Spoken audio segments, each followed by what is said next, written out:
Zdravím všetkých. No čo, progresívci, liberáli, Slovenky, Slováci, ktorí posielate vaše peniaze na Ukrajinu, vaše dôchodky, mier v Ukrajine, zbierate sa na nejaké tanky, na nejaké ohrievače. Vy o tom neviete? Tak ja vám to poviem. V Maďarsku zadržali partičku Ukrajincov na čele s nejakým generálom, ktorí viezli hotovosti 40 miliónov dolárov, 35 miliónov eur a 9 kilogramov zlata. Nepočuli ste? Ja však médiá nemôžu rozprávať, normálna vec.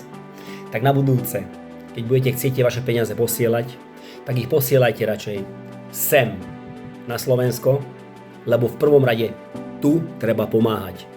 A nie pomáhať tam, kde tie peniaze miznú ani nevieme ako. Dobre? Ľudia mi zlatí, majte sa. Čau.